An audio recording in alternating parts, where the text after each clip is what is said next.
Déjame hacerte una pregunta simple. ¿Qué pasaría si la historia de Caín que escuchaste toda tu vida fuera solo la mitad de la verdad? La Escritura nos recuerda que Dios guarda misterios para aquellos que buscan, y Génesis 4:16 menciona un lugar llamado Nod, sin explicar casi nada sobre él. La mayoría de la gente asume que Caín simplemente vagó por el desierto hasta morir olvidado. Pero los textos antiguos cuentan algo completamente diferente. En esta historia vamos a movernos en 3 pasos. Primero, descubriremos qué dicen realmente los manuscritos etíopes sobre Nod. Luego, entenderemos por qué esta historia fue silenciada durante siglos. Y finalmente, veremos cómo esto cambia nuestra comprensión de la guerra espiritual que comenzó en el Edén. Y una vez que comprendamos esta primera capa, la historia real comienza. Cuando abres tu Biblia y lees sobre Caín, encuentras apenas 4 versículos sobre su destino después de matar a Abel. Génesis 4:16 dice que Caín salió de la presencia del Señor y habitó en tierra de Nod. Luego, silencio. La narrativa salta inmediatamente a su descendencia sin explicar dónde estaba Nod, quién vivía allí o qué le sucedió realmente a Caín. Este silencio no es accidental. Los eruditos bíblicos han debatido durante siglos por qué un evento tan importante recibe tan poca atención en el texto occidental. Pero hay algo que debes saber. La Biblia que tienes en tus manos no es la única versión que existe. En las montañas de Etiopía, comunidades cristianas antiguas han preservado textos que Occidente rechazó hace más de 1500 años. Estos manuscritos incluyen libros como el libro de Enoc, el libro de los Jubileos y el libro de Adán y Eva. Todos estos textos hablan extensamente sobre Caín y la tierra de Nod. ¿Por qué fueron excluidos? ¿Qué revelan que era tan peligroso? La iglesia primitiva tuvo que tomar decisiones difíciles sobre qué libros incluir en el canon oficial. En el Concilio de Nicea y otros encuentros posteriores, líderes eclesiásticos votaron sobre qué escrituras serían consideradas divinamente inspiradas.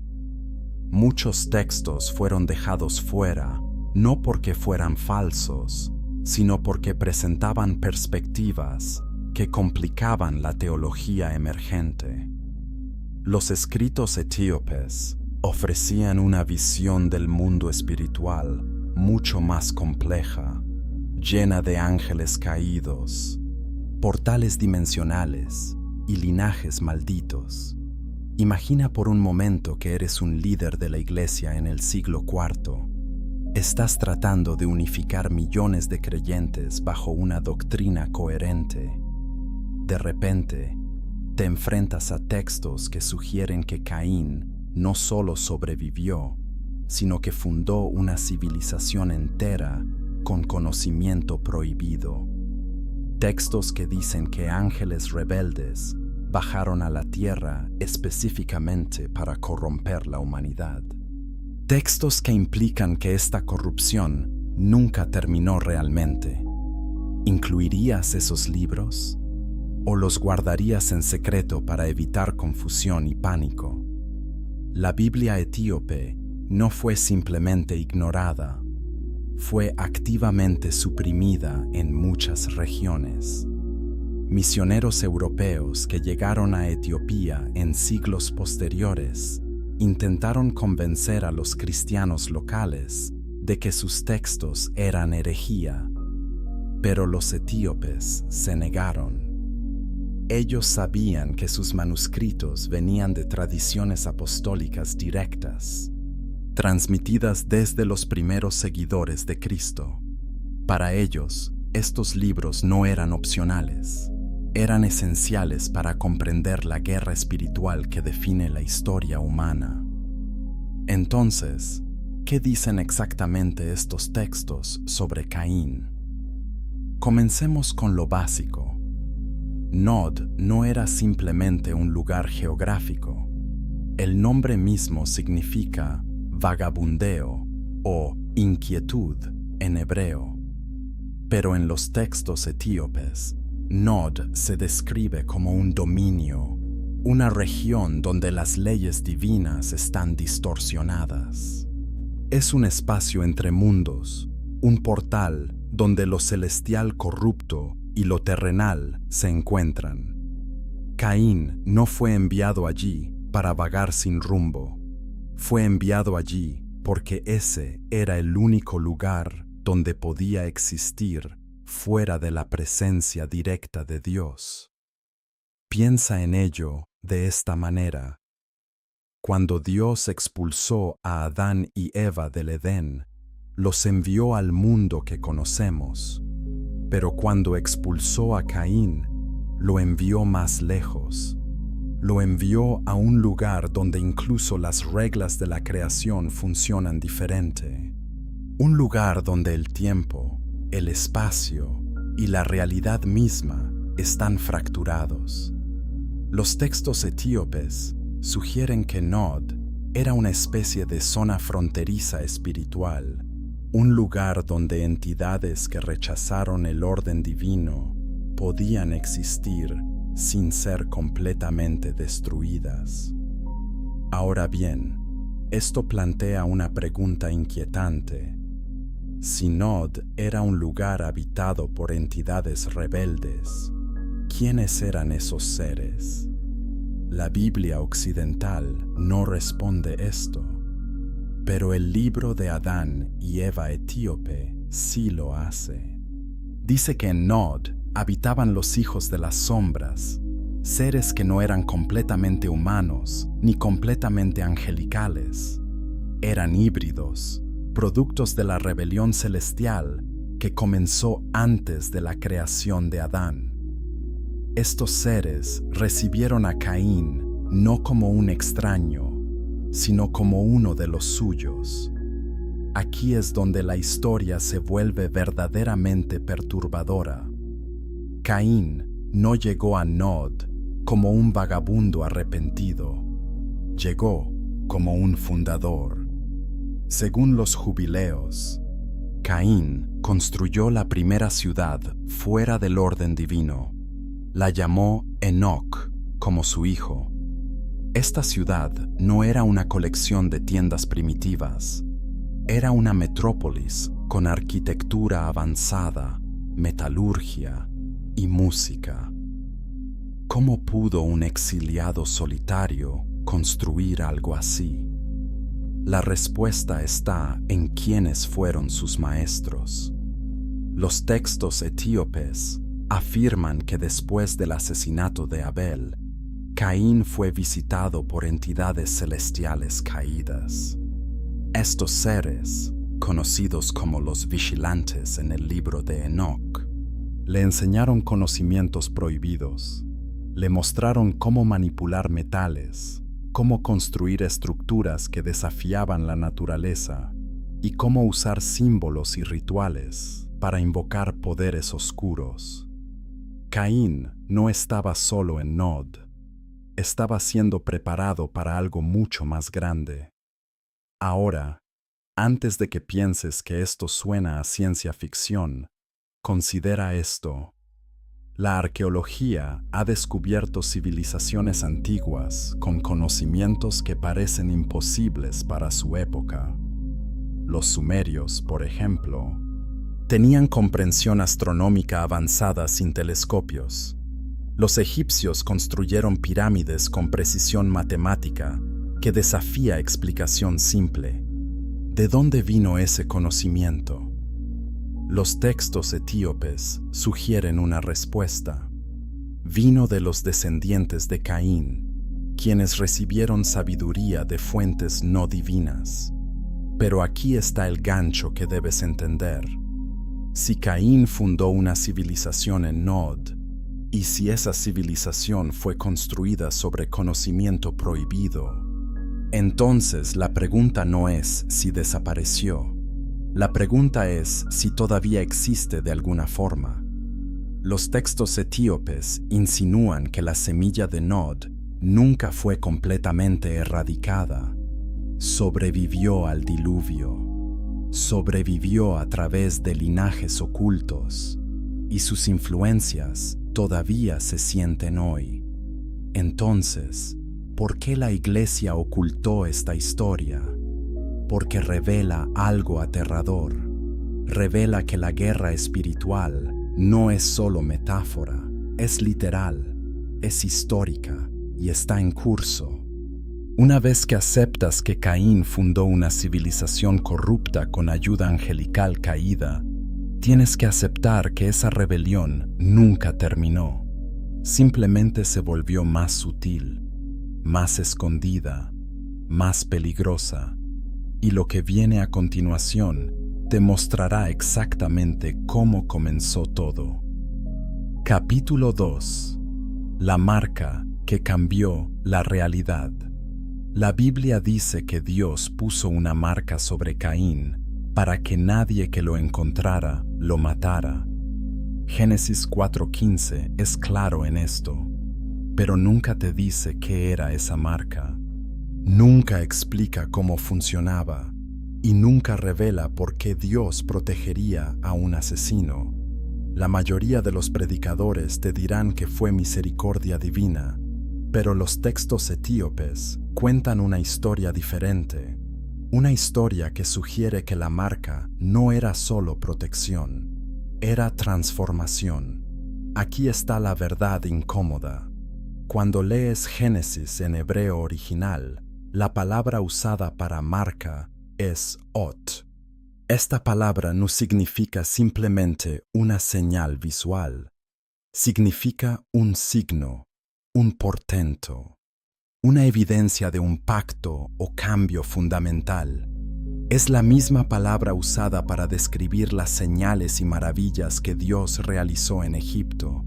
No era algo superficial, era algo que alteraba la realidad misma alrededor de Caín. El libro de Adán y Eva etíope expande esto dramáticamente. Dice que cuando Dios marcó a Caín, su apariencia física cambió. Su piel se volvió oscura y cenicienta. Sus ojos adquirieron un brillo extraño que hacía que otros lo temieran instintivamente. Pero el cambio no era solo externo. Internamente, algo en Caín fue despertado. Comenzó a percibir dimensiones de la realidad que los humanos normales no pueden ver. Podía detectar presencias espirituales. Podía sentir cuando entidades no humanas estaban cerca. En esencia, la marca abrió su percepción al mundo invisible. Ahora bien, esto plantea una pregunta teológica masiva. ¿Por qué Dios haría esto? Si Caín era un asesino merecedor de castigo, ¿por qué darle habilidades sobrenaturales? La respuesta está en entender qué era realmente el castigo. Dios no estaba recompensando a Caín, lo estaba separando, lo estaba colocando en una categoría completamente diferente de existencia. La marca aseguraba que Caín nunca podría ser completamente humano nuevamente, pero tampoco podría morir como los humanos. Piensa en ello como una maldición de inmortalidad condicional. Los textos etíopes sugieren que Caín vivió durante siglos, mucho más allá de la vida humana normal. Vio generaciones de sus descendientes nacer y morir. Fue testigo del surgimiento de la civilización de Nod, y durante todo ese tiempo, la marca lo mantenía aislado, atrapado entre mundos. No podía regresar al favor de Dios, pero tampoco podía escapar completamente de su presencia mediante la muerte. Pero hay algo más oscuro aquí. El libro de los Jubileos menciona que la marca de Caín se convirtió en un símbolo. Sus descendientes comenzaron a replicarla mediante tatuajes, escarificaciones y rituales. Crearon una identidad tribal basada en la marca del primer asesino. Esto no era solo orgullo cultural, era una declaración espiritual. Estaban diciendo que pertenecían al linaje de Caín, al orden de Nod, al sistema que rechazaba la autoridad divina directa. La arqueología y la antropología confirman que muchas culturas antiguas practicaban marcas rituales permanentes. Desde Mesopotamia hasta África, grupos tribales usaban escarificación y tatuajes como marcadores de identidad espiritual. Los textos etíopes sugieren que estas prácticas se originaron con los descendientes de Caín, quienes llevaban su marca como insignia de pertenencia a un linaje maldito pero poderoso. Ahora, aquí está el elemento que mantiene la tensión. Si la marca de Caín le dio percepción sobrenatural, entonces no fue enviado a Nod ciego, fue enviado allí completamente consciente. Sabía exactamente qué tipo de entidades habitaban ese lugar. Sabía que estaba entrando en un dominio de rebelión celestial, y según los textos, no fue por accidente, fue por diseño. Dios estaba colocando a Caín exactamente donde su naturaleza rebelde lo llevaba naturalmente. Esta es una idea profunda que la teología occidental rara vez explora. A veces, el castigo divino no es prevenir que alguien haga lo que quiere, es darles exactamente lo que quieren y dejarlos experimentar las consecuencias completas. Caín quería autonomía, quería vivir fuera de la autoridad de Dios, quería construir su propio camino.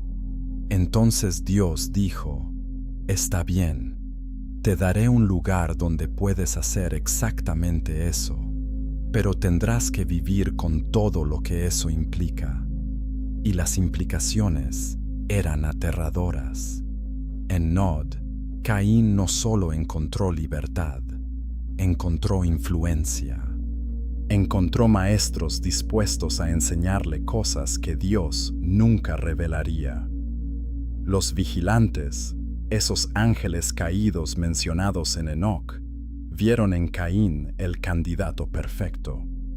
Aquí estaba un humano marcado por Dios mismo, separado de la humanidad, viviendo en la zona fronteriza entre lo divino y lo profano.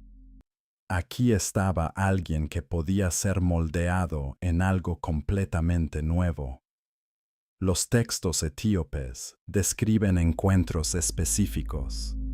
Dicen que en las noches de luna nueva, figuras descendían a Nod. No eran humanas, no eran completamente angelicales, eran algo intermedio, entidades que habían renunciado a su lugar en el orden celestial. Se acercaron a Caín no con amenazas, sino con ofertas. «Te enseñaremos lo que el Creador oculta», le dijeron. «Te mostraremos cómo manipular la creación misma». Y Caín aceptó. ¿Por qué no lo haría? Desde su perspectiva, Dios ya lo había rechazado, había perdido todo: su familia, su hogar, su identidad. Ahora, estos seres le ofrecían algo nuevo: poder, conocimiento, propósito. Los textos dicen que los primeros años de Caín en Nod fueron años de aprendizaje intenso. Aprendió metalurgia de los vigilantes, aprendió arquitectura que desafiaba la gravedad, aprendió música que afectaba el ánimo y la mente humana de formas sobrenaturales, pero también aprendió algo más oscuro. Aprendió cómo invocar presencias espirituales mediante rituales. Aprendió cómo usar sacrificios para abrir portales entre dimensiones. Aprendió cómo manipular la sangre, que la Biblia llama la vida de la carne, para propósitos que iban en contra del orden natural. Estas prácticas se convirtieron en el fundamento de la civilización de Nod. No eran periféricas, eran centrales. Ahora, antes de que descartes esto como mitología primitiva, considera cuántas religiones antiguas practicaban exactamente estas cosas: sacrificios de sangre, invocaciones rituales, construcciones arquitectónicas alineadas con constelaciones celestiales, música diseñada para alterar estados de conciencia. Todas estas prácticas están documentadas en culturas desde Babilonia hasta Mesoamérica. Los textos etíopes sugieren un origen común: la enseñanza de los vigilantes a los hijos de Caín. Y aquí está el gancho que debe atormentarte. Si la marca de Caín le dio percepción del mundo espiritual, y si sus descendientes heredaron esa percepción en algún grado, entonces había humanos caminando por la tierra antigua que podían ver y comunicarse con entidades que otros no podían detectar. Había linajes enteros que operaban con conocimiento prohibido. Y según los textos etíopes, esos linajes nunca desaparecieron completamente. La marca de Caín no era solo un símbolo de su crimen, era el comienzo de algo completamente nuevo en la historia humana. Era la creación del primer híbrido espiritual, un ser humano transformado por contacto directo con lo divino en juicio. Y esa transformación estableció un precedente. Mostró que los humanos podían ser cambiados, alterados, mejorados o corrompidos mediante intervención sobrenatural.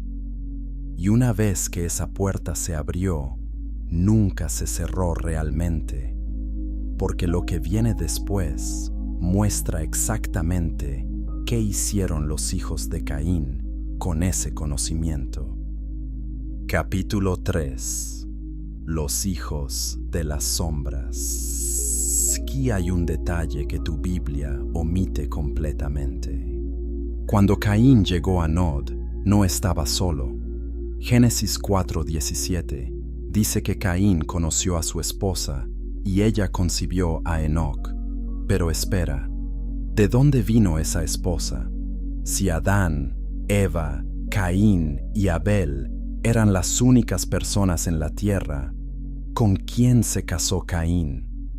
La teología tradicional te dirá que se casó con una hermana no mencionada, pero los textos etíopes ofrecen una explicación mucho más inquietante. El libro de los Jubileos afirma que Nod ya estaba habitado cuando Caín llegó, no por humanos descendientes de Adán, sino por otra cosa: seres que existían en las sombras de la creación, entidades que nunca fueron completamente parte del orden divino establecido en Génesis. Estos seres eran los hijos de las sombras, productos de experimentos celestiales fallidos, o quizás rebeliones angélicas anteriores a la creación de la humanidad. Ahora bien, esto suena radical, pero considera lo que realmente dice Génesis. En el capítulo 1, Dios crea al hombre a su imagen. Pero luego en el capítulo 2, Dios forma específicamente a Adán del polvo. Muchos eruditos notan que estos parecen ser dos relatos de creación diferentes. ¿Qué pasaría si no son contradictorios, sino complementarios? ¿Qué pasaría si la humanidad genérica de Génesis 1 era diferente del linaje específico de Adán en Génesis 2? Los textos etíopes exploran exactamente esta idea. Sugieren que Adán y Eva eran especiales, escogidos, portadores de una línea divina particular, pero que ya existían otras criaturas humanoides, hechas en las primeras etapas de la creación, que no llevaban ese diseño especial. Estas criaturas vivían en las regiones exteriores, en lugares como Nod, fuera del jardín del Edén. No estaban bajo la misma relación de pacto con Dios que Adán. Entonces, cuando Caín fue exiliado a Nod, encontró una población existente. Y aquí está la parte perturbadora. Estos seres no veían a Caín como un criminal, lo veían como alguien especial. Aquí estaba un descendiente directo de Adán, marcado por Dios mismo, viviendo entre ellos. Representaba una oportunidad para que su linaje se mezclara con el linaje sagrado de Adán. Una oportunidad para contaminar la semilla divina con algo más oscuro. El libro de Adán y Eva describe los primeros encuentros de Caín en Nod. Dice que fue recibido por figuras que se llamaban a sí mismas los antiguos habitantes. No eran hostiles, eran curiosos, incluso acogedores. Le ofrecieron refugio, recursos y eventualmente esposas para él y sus hijos. Estas uniones produjeron descendientes que eran genéticamente humanos, pero espiritualmente híbridos. Llevaban la imagen de Adán, pero también llevaban algo más, algo que no venía del Edén. Esta es la razón por la cual los textos etíopes ponen tanto énfasis en los linajes. No es solo genealogía aburrida, es rastreo espiritual. Cada nombre en esas listas representa un portador de ADN espiritual específico. Los descendientes de Set llevaban la semilla de promesa. Los descendientes de Caín llevaban la semilla de rebelión mezclada con algo no completamente humano. Y cuando estos linajes eventualmente se mezclaron, como los textos dicen que lo hicieron antes del diluvio, el resultado fue catastrófico. Ahora, hablemos de quiénes eran realmente estos hijos de Caín. El más famoso es Enoc, no el Enoc justo que caminó con Dios, sino el hijo de Caín. Caín nombró la primera ciudad en su honor. Luego vino Irad, luego Mehujael, luego Metusael y finalmente Lamec. Este Lamec es particularmente interesante. Génesis 4:23 registra que Lamec se jactó de matar a un hombre por herirlo. Era violento, arrogante y polígamo. Tomó 2 esposas, Ada y Sila. De estas 2 esposas vinieron hijos que cambiaron la civilización. Jabal se convirtió en el padre de los que habitan en tiendas y tienen ganado. Jubal fue el padre de todos los que tocan arpa y flauta. Tubal-Caín fue instructor de todo artífice en bronce y hierro. Y luego estaba Naama, cuyo nombre significa hermosa o placentera. Los textos etíopes sugieren que Naama fue particularmente importante en la historia de corrupción que vino después.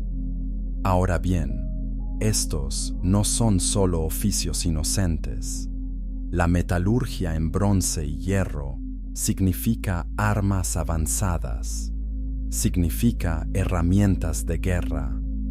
La música en la cultura antigua no era solo entretenimiento, era tecnología espiritual, usada para alterar estados de conciencia, invocar presencias y manipular emociones.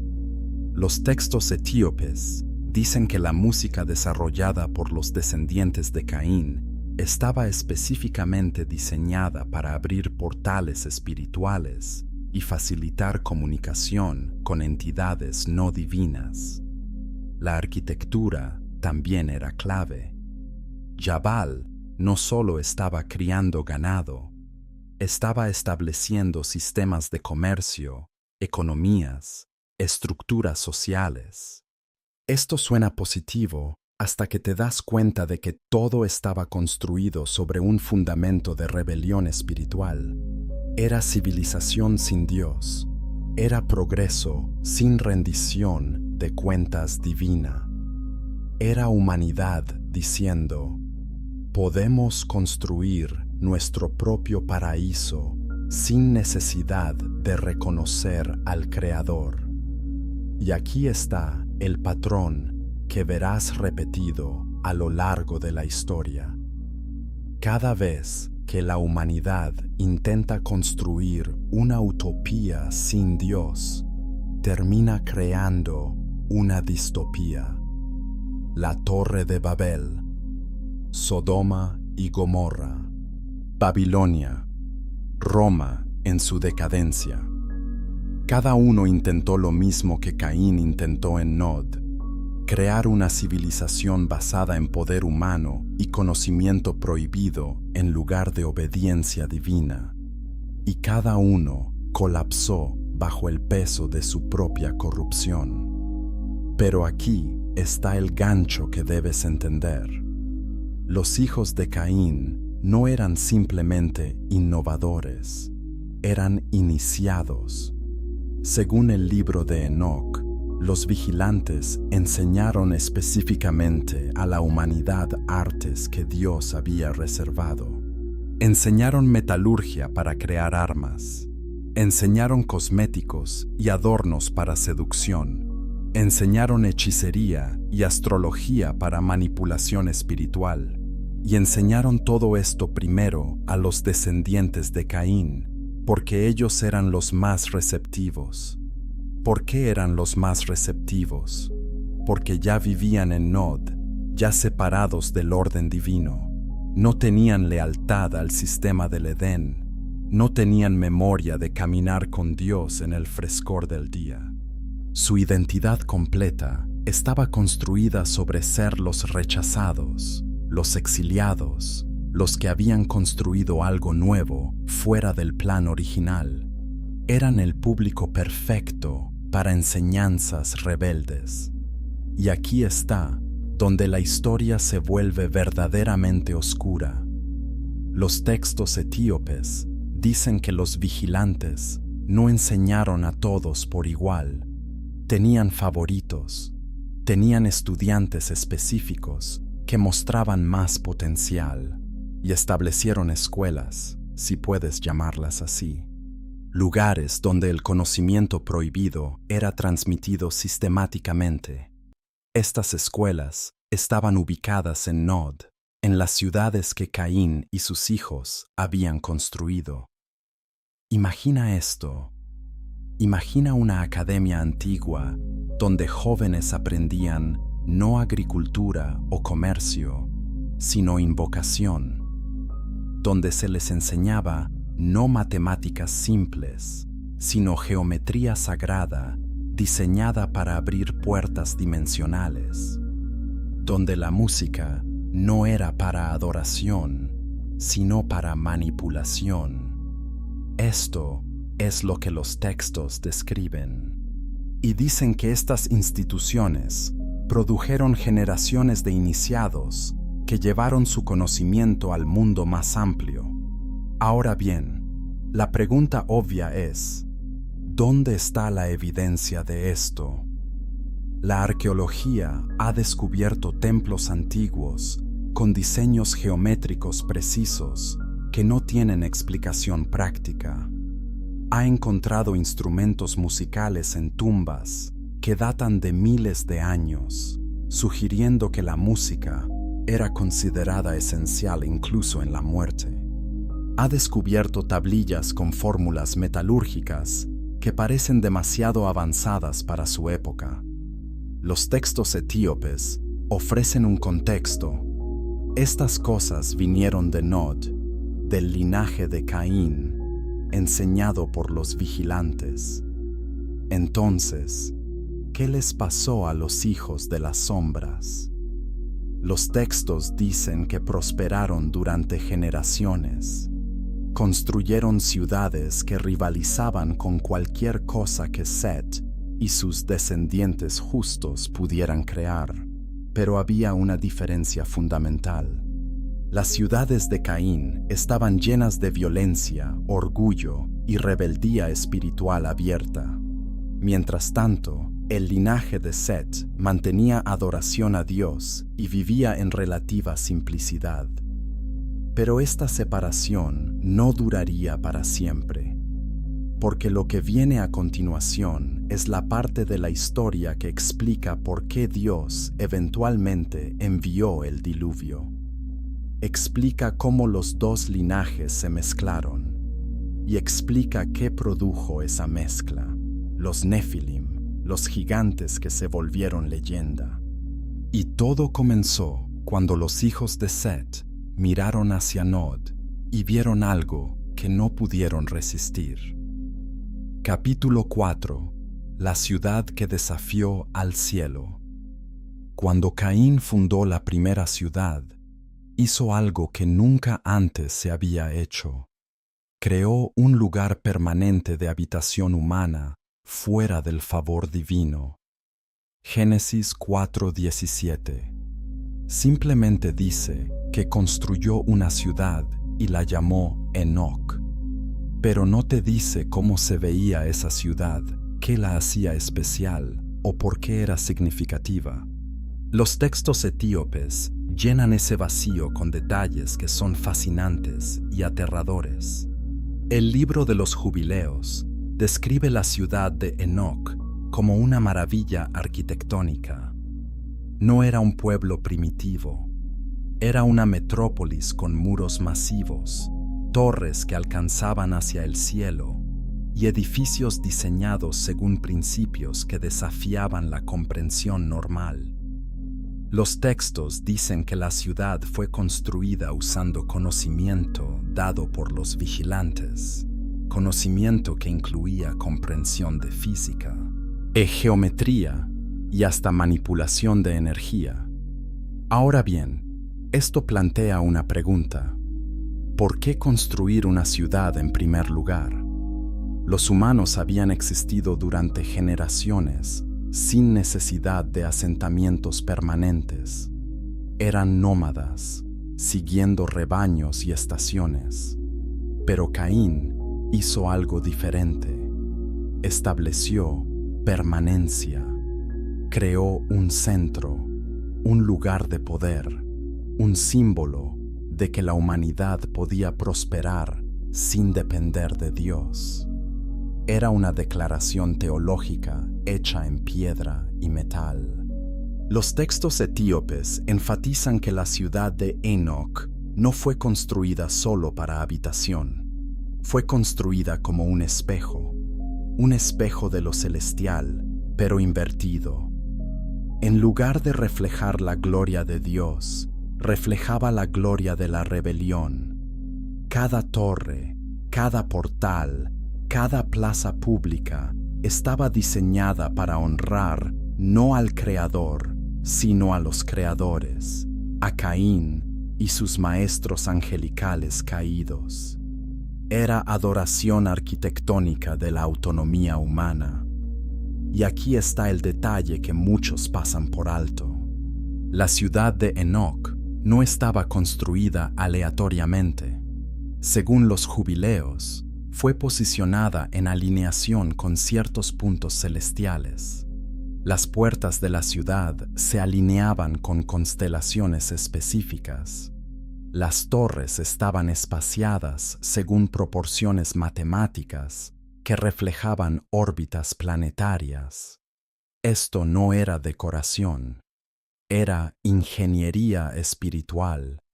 La ciudad misma era un dispositivo diseñado para canalizar energías cósmicas y facilitar comunicación con entidades no terrestres.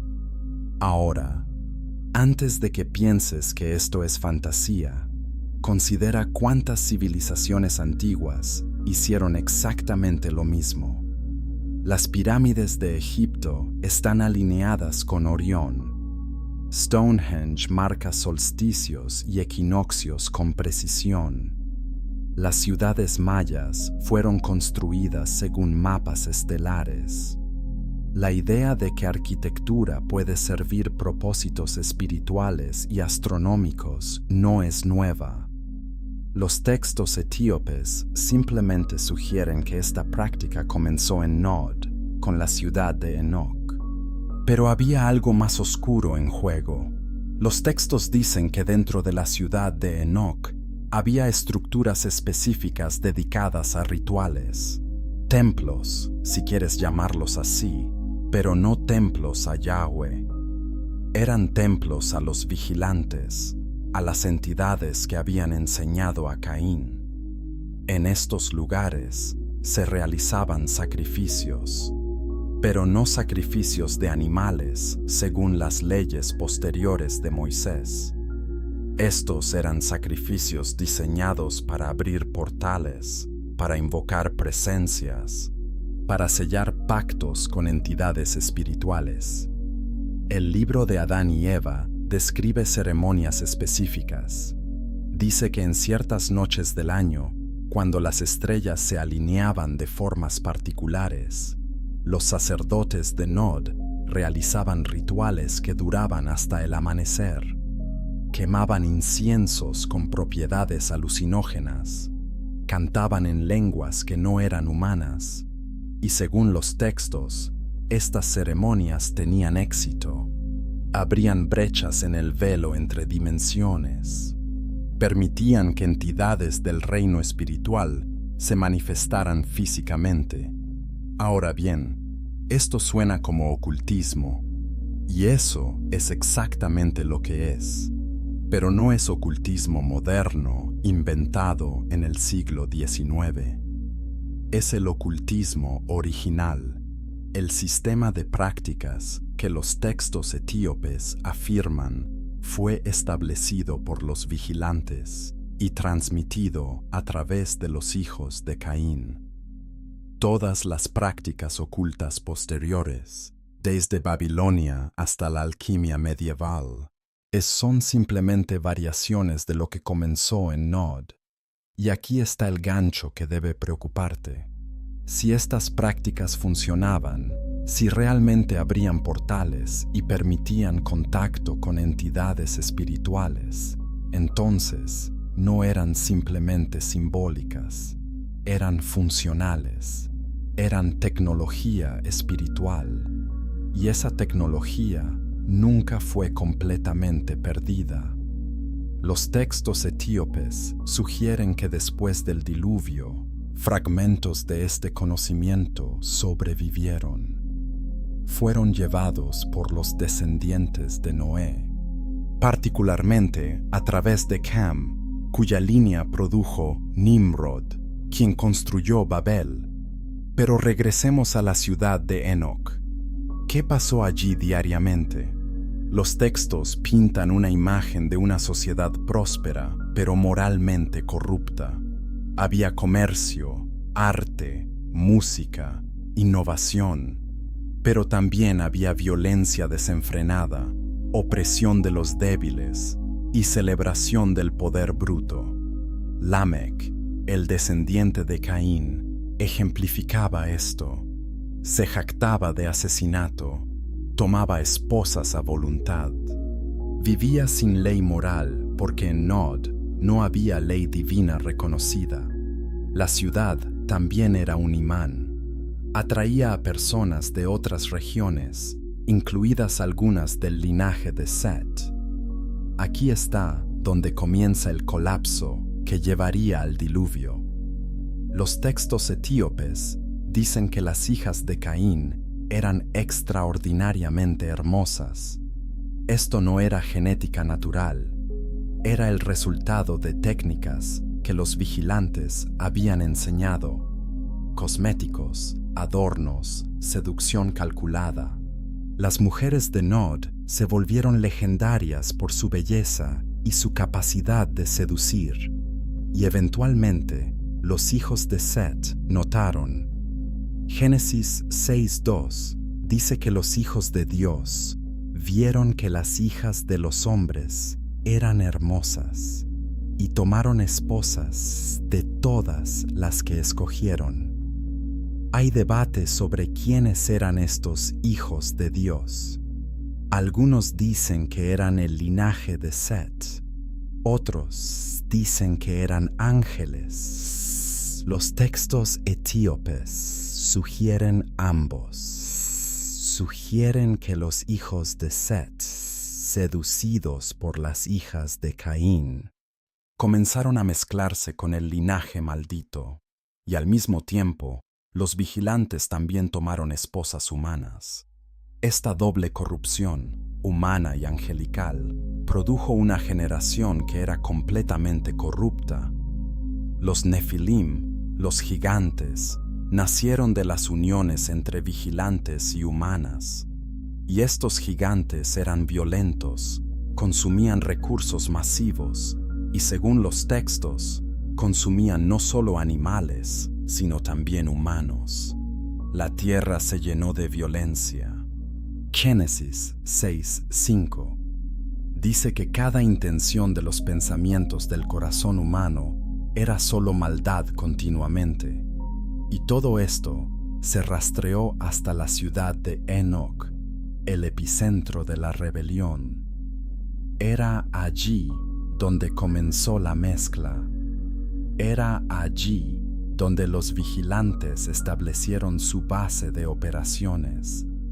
Era allí donde la tecnología espiritual fue perfeccionada. Y era desde allí que la corrupción se extendió hasta que toda la tierra estaba contaminada. Dios miró hacia abajo y vio que su creación había sido tan completamente corrompida que solo había una solución: comenzar de nuevo con Noé. Pero aquí está el gancho final de este capítulo.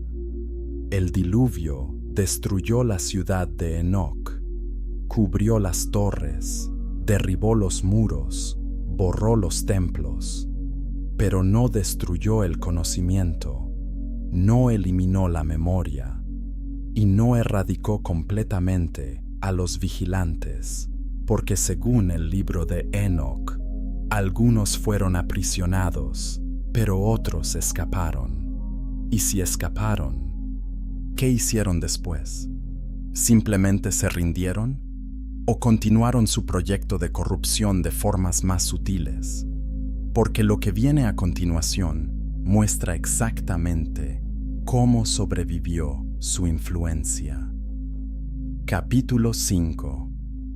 Cuando los ángeles cayeron. En Nod. Aquí está la parte de la historia que Occidente prefiere ignorar. El libro de Enoc, que es parte del canon etíope, pero no del occidental, dedica capítulos enteros a describir la caída de los vigilantes. Estos no eran demonios ordinarios. Eran ángeles de alto rango que tomaron una decisión consciente de rebelarse contra Dios. Y según los textos etíopes, Nod fue su punto de aterrizaje preferido. Enoc capítulo 6 describe el evento. Dice que 200 vigilantes descendieron al monte Hermón, hicieron un pacto entre ellos y decidieron tomar esposas humanas. Pero no tomaron esposas al azar, fueron selectivos. Buscaban linajes específicos, particularmente el linaje de Caín, porque ese linaje ya estaba separado del favor divino directo. Era el público perfecto para su experimento. Ahora bien, ¿por qué harían esto? ¿Qué ganaban los vigilantes al corromperse a sí mismos mediante unión con humanos? Los textos sugieren varias razones. Primera, era rebelión directa contra el orden de Dios. Dios había establecido límites claros entre lo celestial y lo terrenal. Los vigilantes decidieron violar esos límites intencionalmente.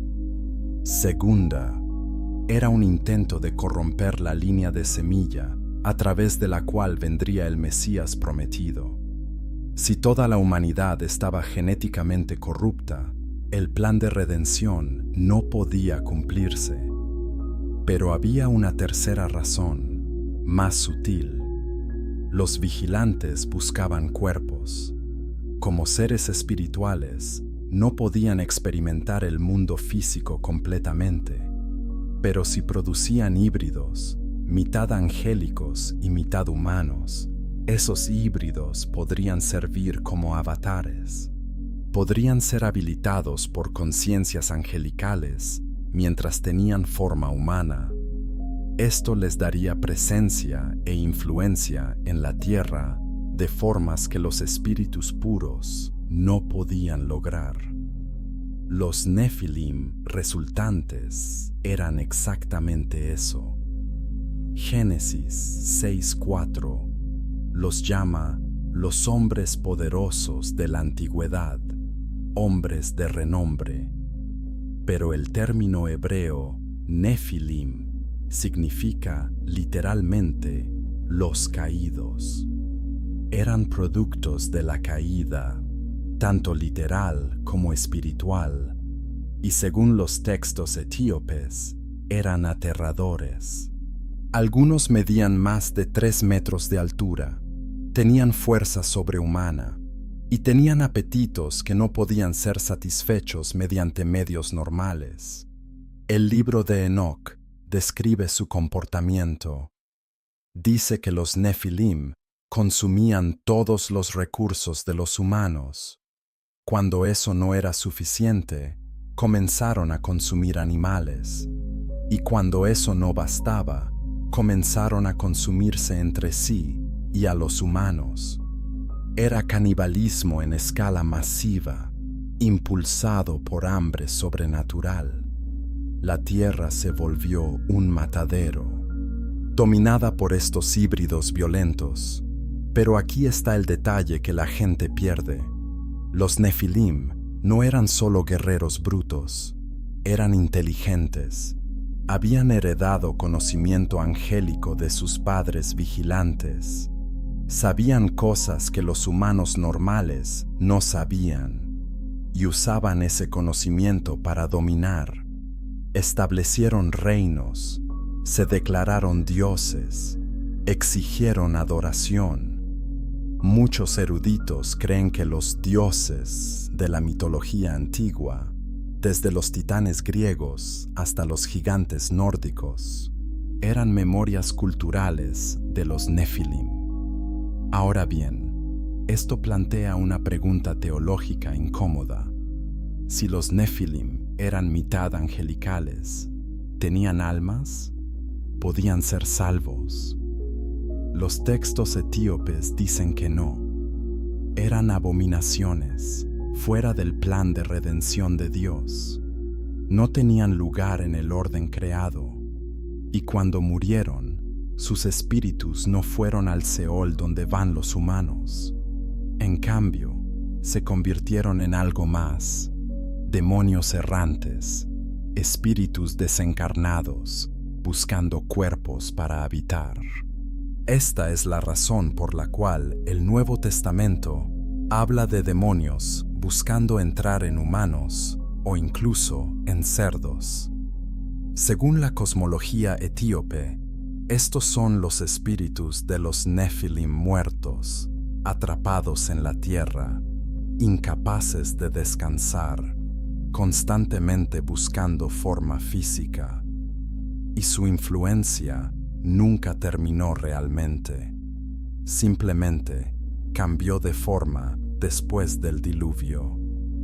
Pero regresemos a Nod antes del diluvio. Los vigilantes no solo produjeron Nefilim, también enseñaron. Enoc, capítulo 8, enumera específicamente qué enseñaron. Azazel enseñó a los hombres a hacer espadas, cuchillos, escudos y armaduras. Enseñó cosméticos y joyería a las mujeres. Semiasa enseñó hechicería y corte de raíces. Armaros enseñó cómo romper encantamientos. Baraquiel enseñó astrología. Cocabiel enseñó signos. Tamiel enseñó astronomía. Ahora bien, algunas de estas cosas suenan inofensivas. ¿Qué hay de malo en la astronomía o la metalurgia? El problema no era el conocimiento en sí mismo, y la intención. Dios tenía un plan para revelar conocimiento a la humanidad progresivamente, en formas que pudieran manejar espiritualmente. Los vigilantes cortocircuitaron ese proceso. Dieron conocimiento avanzado a personas que no estaban espiritualmente preparadas para manejarlo responsablemente, y lo usaron exactamente como esperarías. Usaron metalurgia para hacer armas y guerrear. Usaron cosméticos para seducción y manipulación. Usaron hechicería para invocar poderes demoníacos. Usaron astrología no para ciencia, sino para adivinación y adoración de estrellas en lugar del Creador. Cada don se convirtió en una herramienta de corrupción. Y todo esto estaba centrado en Nod. Los textos etíopes dejan claro que mientras la corrupción eventualmente se extendió por toda la tierra, comenzó en Nod. Fue allí donde los vigilantes establecieron su primera base. Fue allí donde nacieron los primeros Nefilim. Fue allí donde se fundaron las primeras escuelas de conocimiento prohibido. Nod era el laboratorio. El resto del mundo era simplemente donde el experimento se difundió. Entonces, ¿por qué Dios permitió que esto continuara durante generaciones? ¿Por qué no intervino inmediatamente? Los textos sugieren que Dios estaba dando tiempo para arrepentimiento. Envió predicadores, incluido Enoc, el justo, no el hijo de Caín, para advertir a la humanidad. Pero la advertencia fue ignorada. La corrupción era demasiado atractiva, el poder era demasiado seductor, y finalmente, cuando quedó claro que la humanidad había elegido completamente el camino de los vigilantes sobre el camino de Dios, vino el juicio. Pero aquí está el gancho que debe mantenerte despierto. El diluvio mató a los Nefilim, ahogó a los humanos corruptos, pero no destruyó completamente a los vigilantes. Según Enoc, algunos fueron aprisionados en un lugar llamado Tartarus, esperando juicio final. Pero otros escaparon. Y si escaparon, ¿dónde fueron? ¿Qué hicieron? Los textos etíopes sugieren que continuaron su trabajo, pero de formas más cuidadosas, más ocultas. Aprendieron a operar en las sombras, y su influencia nunca realmente terminó, porque lo que viene a continuación muestra cómo sus linajes sobrevivieron al diluvio mismo.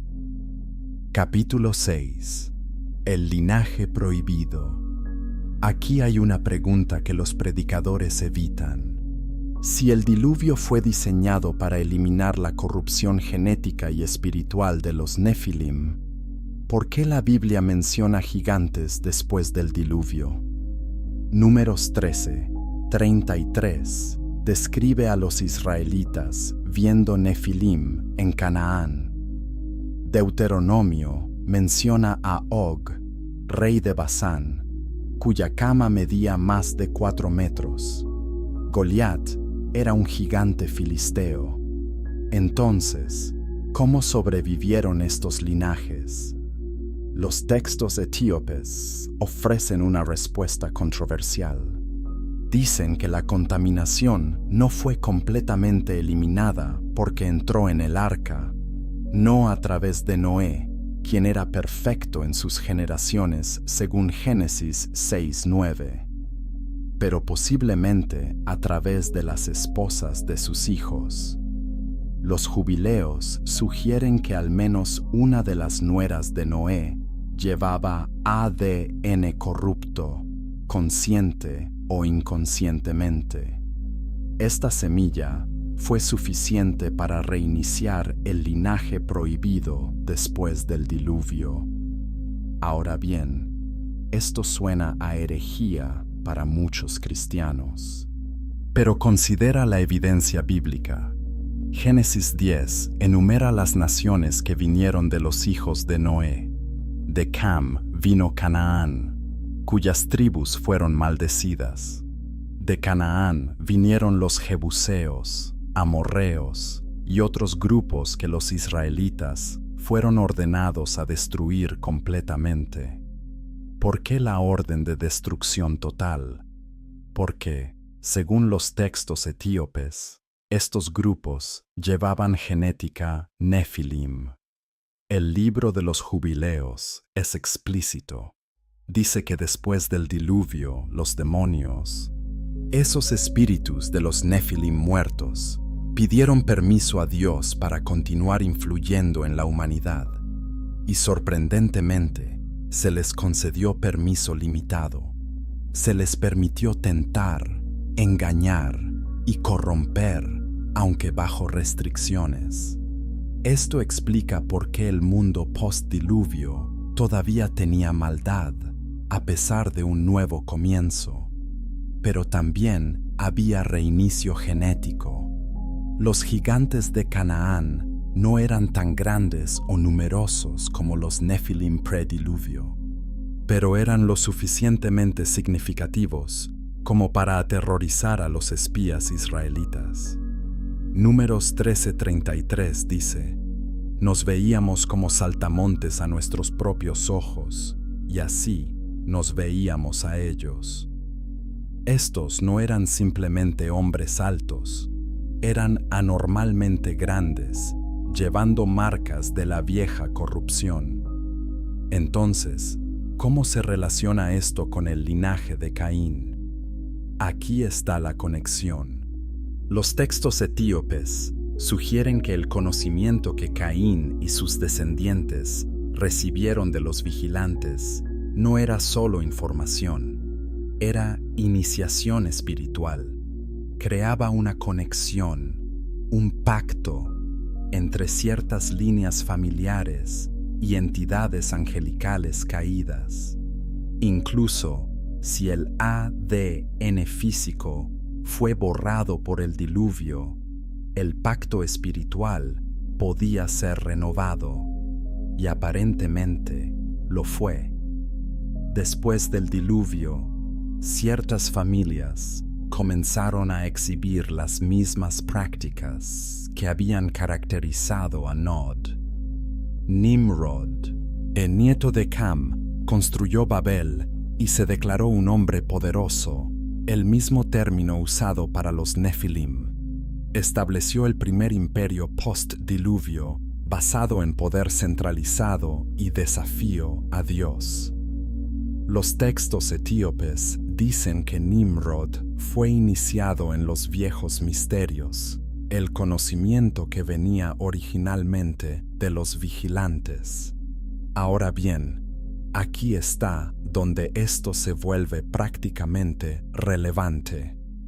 Si ciertos linajes llevaban pactos espirituales con entidades caídas, Entonces la guerra de Israel contra Canaán no era solo guerra territorial, era guerra espiritual, era eliminación de líneas que estaban fundamentalmente comprometidas con el lado equivocado de la rebelión cósmica. Por eso Dios ordenó destrucción total. No era genocidio caprichoso, era cirugía espiritual. Pero Israel falló en completar la orden.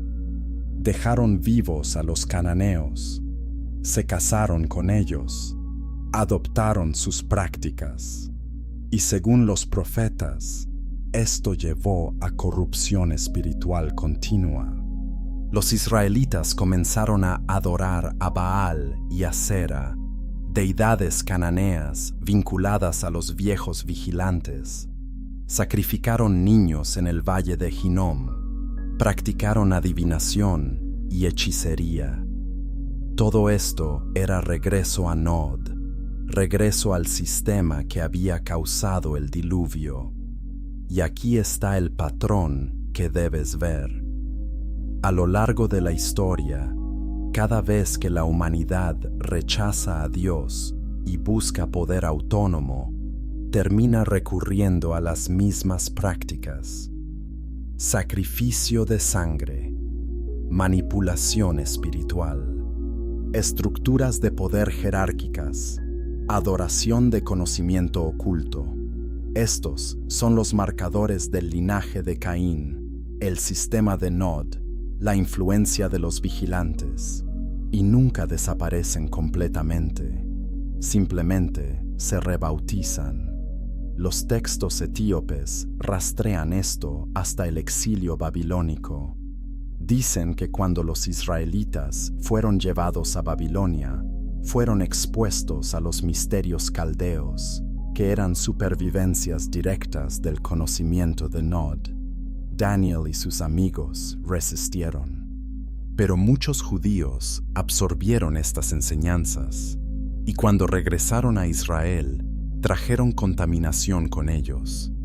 Para el tiempo de Jesús, el fariseísmo incluía elementos de misticismo babilónico. Ahora bien, esto no significa que cada judío o cristiano esté maldito. Significa que la batalla espiritual nunca es simple. Hay líneas de influencia, no solo líneas de sangre. Y esas líneas de influencia se remontan a decisiones hechas en los primeros días de la humanidad. Decisiones que Caín hizo en Nod. Decisiones que los vigilantes hicieron en el monte Hermón. Decisiones que todavía resuenan hoy. Entonces, ¿cómo sobrevivió el linaje prohibido? No siempre genéticamente, pero espiritualmente, a través de transmisión de conocimiento, renovación de pactos e iniciación de nuevas generaciones en viejos misterios. Los textos etíopes sugieren que incluso hoy hay linajes, tanto biológicos como espirituales, que se remontan a Nod, que llevan la marca, si no en carne, entonces en práctica y lealtad. Y aquí está el gancho final de este capítulo. Si esto es cierto, entonces la pregunta no es si el linaje prohibido existe todavía. La pregunta es, ¿dónde está? ¿Qué formas toma? ¿Y cómo reconocemos sus marcadores en el mundo moderno? Porque lo que viene a continuación muestra que Nod no era solo un lugar, era un portal, y ese portal podría no haberse cerrado nunca realmente. Capítulo 7. Los portales entre mundos. Aquí está la parte que te hará cuestionar todo. Los textos etíopes no describen a Nod como simplemente un área geográfica. Lo describen como un lugar delgado, una región donde el velo entre dimensiones es permeable. Era un portal, una puerta de entrada entre el reino humano y reinos que no deberían ser accesibles. Y según estos antiguos manuscritos, Caín no solo tropezó con este lugar, fue enviado allí intencionalmente. El libro de Adán y Eva describe la geografía espiritual de Nod. Dice que ciertas ubicaciones en la tierra están malditas, no por accidente, sino por diseño. Estas son áreas donde la rebelión celestial tocó tierra física. Monte Hermón, donde los vigilantes descendieron, era una. Nod era otra. Babel se convertiría en una tercera. Estas ubicaciones funcionaban como puntos de anclaje, lugares donde entidades espirituales podían manifestarse más fácilmente. Ahora bien, esto suena místico hasta que consideras que muchas religiones antiguas reconocían exactamente esto.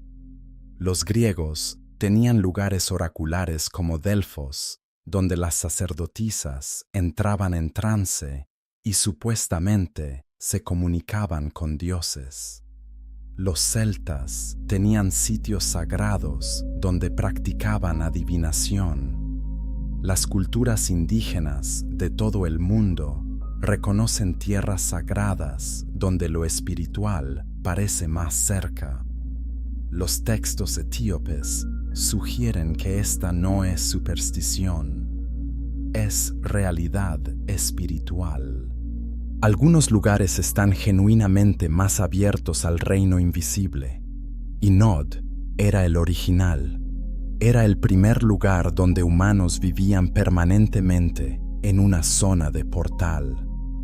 Los textos dicen que Caín rápidamente aprendió a navegar esta realidad. Aprendió cuándo el velo era más delgado, en qué fases lunares, en qué alineaciones estelares. Aprendió cómo realizar rituales que hacían el velo aún más delgado. Y enseñó este conocimiento a sus hijos, quienes lo enseñaron a los suyos. La ciudad de Enoch fue construida específicamente para explotar esta característica de Nod. Sus templos no eran solo edificios, eran máquinas espirituales diseñadas para amplificar la permeabilidad del velo. Usaban geometría sagrada, específicamente la proporción áurea y otras matemáticas que aparecen en la naturaleza, para crear resonancia con frecuencias espirituales. Usaban sonido, específicamente tonos que afectan la conciencia humana, para preparar adoradores para encuentros. Y según los textos, funcionaba. Las ceremonias en Enoch regularmente resultaban en manifestaciones. Entidades aparecían visible o invisiblemente, comunicaban instrucciones, otorgaban poder, exigían lealtad. Los adoradores salían cambiados, marcados espiritualmente como Caín había sido marcado físicamente. Llevaban una conexión con el otro lado que los separaba de humanos normales. Ahora bien, aquí está la parte inquietante. Los textos etíopes sugieren que estos portales nunca fueron completamente cerrados. El diluvio destruyó las estructuras físicas, ahogó a los adoradores, pero no selló las ubicaciones. Los lugares delgados permanecieron delgados, y después del diluvio, nuevas generaciones redescubrieron estos sitios y reconstruyeron lo que Caín había comenzado. Babel es el ejemplo más obvio. Génesis 11 dice que la humanidad decidió construir una torre que alcanzara el cielo. La interpretación superficial es que querían llegar a Dios físicamente, lo cual es absurdo. La interpretación más profunda, soportada por los textos etíopes, es que estaban construyendo un portal una puerta estelar si quieres, un dispositivo arquitectónico diseñado para abrir acceso al reino celestial sin invitación divina. Los jubileos dicen que Nimrod supervisó esta construcción con conocimiento heredado de los días prediluvio. Conocía los principios, conocía las matemáticas, conocía los rituales y casi tuvo éxito. Génesis 11:6 registra que Dios dijo: «Nada de lo que se propongan hacer les será imposible». Esto no era elogio, era alarma. La humanidad estaba a punto de reabrir lo que el diluvio había cerrado. Así que Dios confundió sus lenguas y los dispersó. Pero la dispersión no eliminó el conocimiento, simplemente lo esparció. Cada grupo que se fue de Babel llevó fragmentos de los viejos misterios. Esto explica por qué culturas de todo el mundo tienen historias de diluvios similares, mitos de gigantes y prácticas rituales que se parecen entre sí. No se copiaron mutuamente. Todos heredaron memorias de Nod, de los vigilantes, de los días antes del diluvio, cuando el conocimiento prohibido era común. Y aquí está el gancho que debes comprender. Si los portales de Nod nunca fueron completamente cerrados, entonces la pregunta es: ¿quién los está usando ahora? Los textos etíopes insinúan que a lo largo de la historia siempre ha habido iniciados, personas que descubren o heredan el conocimiento de cómo acceder a estos lugares delgados. Magos, brujas, ocultistas, místicos. No todos son charlatanes. Algunos están tocando algo real, algo peligroso.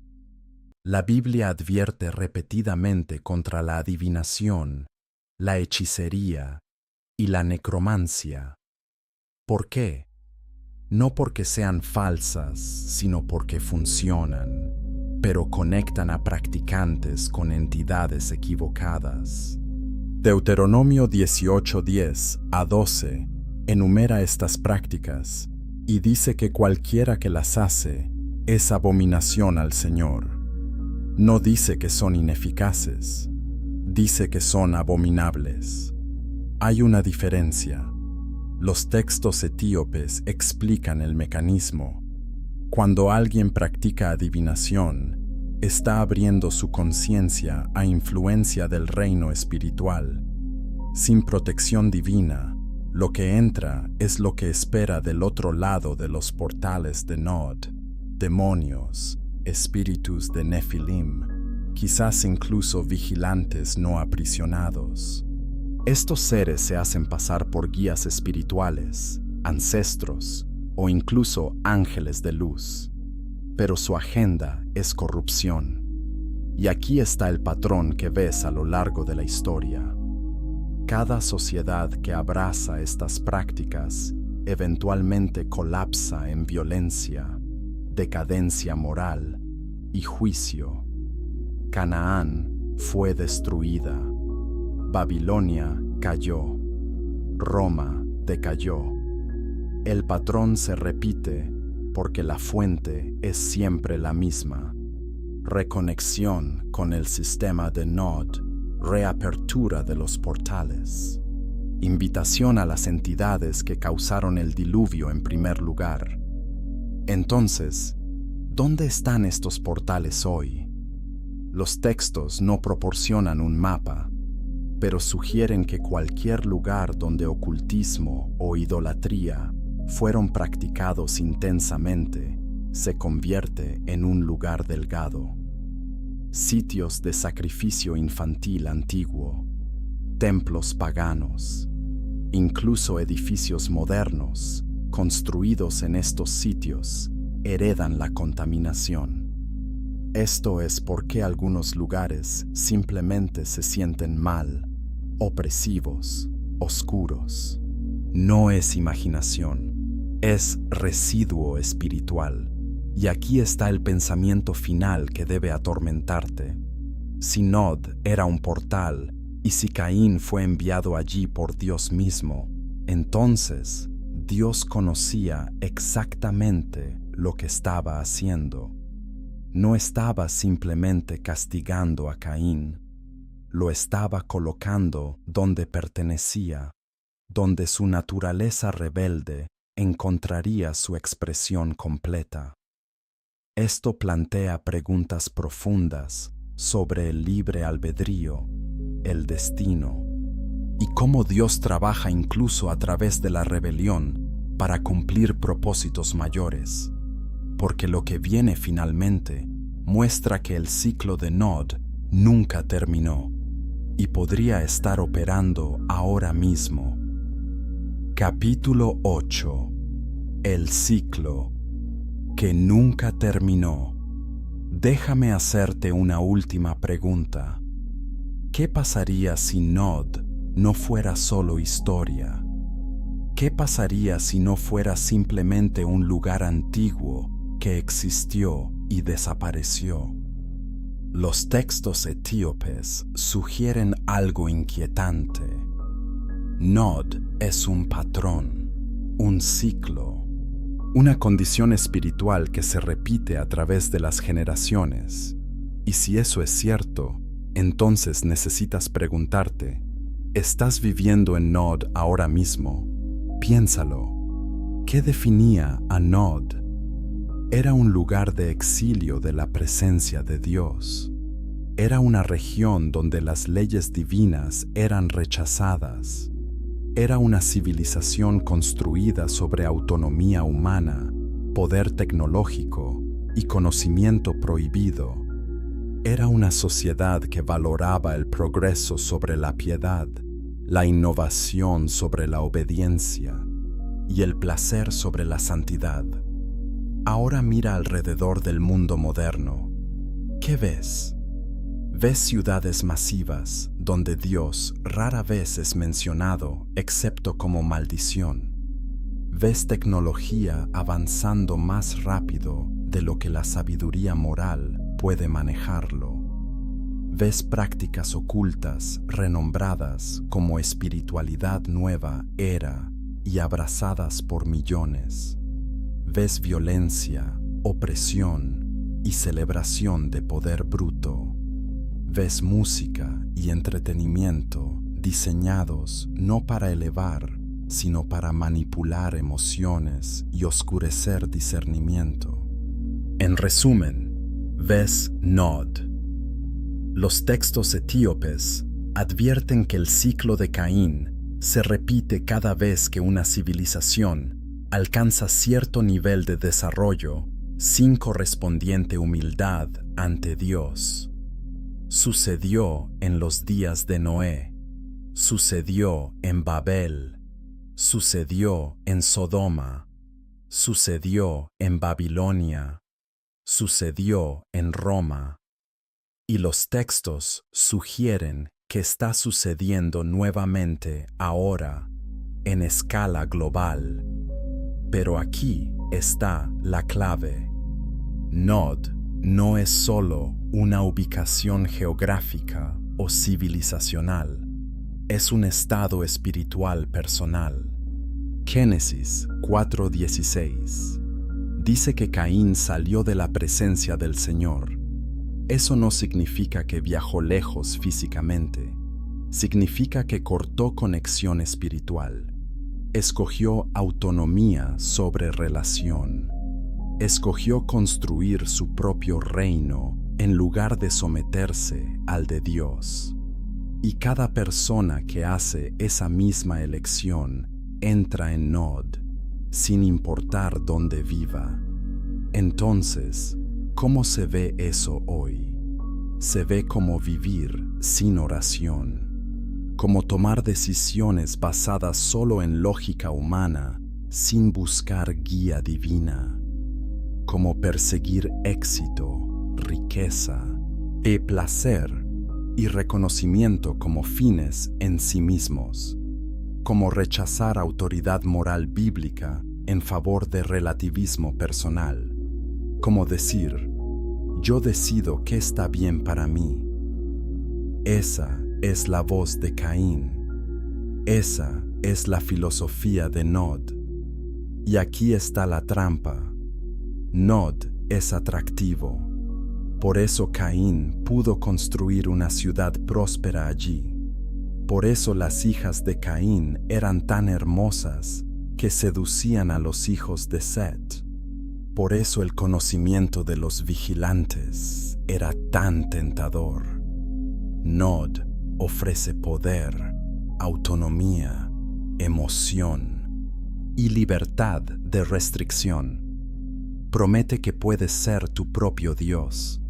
Y millones, a través de la historia, han aceptado esa oferta. Pero los textos etíopes también revelan el final del ciclo. Cada vez que una civilización abraza Nod completamente, Dios eventualmente interviene con juicio. El diluvio para la generación de Noé, fuego para Sodoma, exilio para Israel, colapso para Babilonia y Roma. Y según la profecía bíblica, viene un juicio final para el mundo entero cuando alcance su plena expresión de Nod. Apocalipsis describe este tiempo. Habla de una bestia que surge del mar, un sistema global de poder que exige adoración. Habla de una marca que las personas deben tomar para comprar o vender. Habla de Babilonia la Grande, una ciudad que representa toda la corrupción y rebeldía que comenzó en Nod. Y habla del regreso de Cristo para destruir este sistema y establecer un reino donde finalmente se acabe el ciclo. Ahora bien, esto podría sonar como sensacionalismo apocalíptico, pero considera que cada elemento que Apocalipsis describe ya existía en alguna forma en Nod. Gobierno centralizado bajo Caín. Sistemas económicos controlados por élites iniciadas. Marcas de identidad espiritual. Adoración de poder humano. Invocación de entidades demoníacas. Corrupción de conocimiento divino. Apocalipsis no está inventando cosas nuevas, está describiendo el retorno de cosas antiguas. Y aquí está el mensaje de esperanza dentro de la advertencia. Los textos etíopes también hablan del linaje de Set, del linaje justo que resistió la corrupción de Nod. Hablan de Enoc, quien caminó con Dios y fue llevado. Hablan de Noé, quien encontró gracia y preservó a la humanidad. Hablan de Abraham, quien dejó Babilonia cuando Dios llamó. Hablan de un remanente que, en cada generación, escoge a Dios sobre Nod. Y tú puedes ser parte de ese remanente. No importa qué tan profundamente tu cultura haya entrado en el ciclo de Nod. No importa cuánto conocimiento prohibido circule a tu alrededor. No importa cuán atractivo parezca el sistema. Todavía puedes escoger lo que Caín rechazó. Humildad ante Dios, arrepentimiento por rebelión y regreso a relación correcta con tu Creador. Los textos etíopes terminan con esperanza. Dicen que aunque Caín fundó Nod, Set fundó algo más. Fundó un linaje de adoradores, personas que invocaban el nombre del Señor.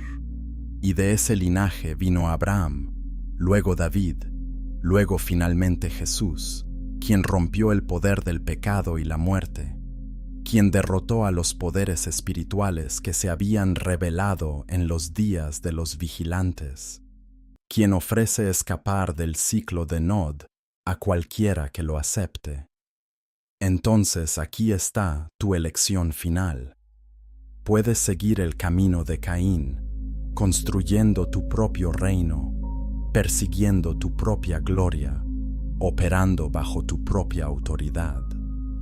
O puedes seguir el camino de Set, reconociendo que fuiste creado para relación con Dios, que la autonomía es una ilusión y que el verdadero poder viene de someterse a aquel que diseñó la realidad misma.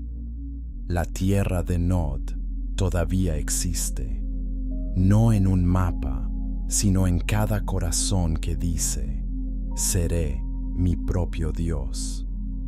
Y el exilio de la presencia de Dios todavía se siente, no en distancia física, sino en vacío espiritual, en búsqueda sin fin de significado, en adicción a placeres que nunca satisfacen, en miedo que ninguna cantidad de control puede eliminar. Pero hay un camino de regreso, no regreso al Edén, ese fue cerrado después de la caída, pero avance hacia algo mejor. Apocalipsis 21 habla de una nueva Jerusalén descendiendo del cielo, una ciudad donde Dios habita con la humanidad permanentemente, donde no hay más maldición, donde el árbol de la vida es accesible nuevamente. Esa es la destinación final para aquellos que rechazan Nod y escogen a Dios. Y mientras esperas esa ciudad, vives como extranjero en este mundo, como Abraham vivió en tiendas mientras esperaba la ciudad con fundamentos. Reconoces que el sistema de Nod te rodea, pero no le debes lealtad. Usas tecnología sin adorarla. Participas en civilización sin comprometer tu fe. Y constantemente recuerdas que tu verdadero hogar no está aquí. Los textos etíopes terminan con una advertencia y una promesa. La advertencia: el ciclo de Nod continuará hasta el fin de la era. Habrá tentación continua de escoger poder sobre piedad. La promesa: Dios siempre preserva un remanente. Siempre hay un Enoc que camina fielmente. Siempre hay un Noé que encuentra gracia. Y finalmente, hay un Cristo que venció el mundo y te invita a compartir en su victoria. Entonces, ¿dónde estás? ¿En Nod, exiliado de la presencia de Dios, construyendo tu propio reino? ¿O en el camino de Set, invocando el nombre del Señor, esperando el reino que no puede ser sacudido? Esa elección define todo. Y está frente a ti ahora mismo, tan real como estuvo frente a Caín hace miles de años. La historia de la tierra de Nod no es solo sobre el pasado, es sobre ahora, es sobre ti, y es sobre qué escogerás mientras todavía hay tiempo de escoger.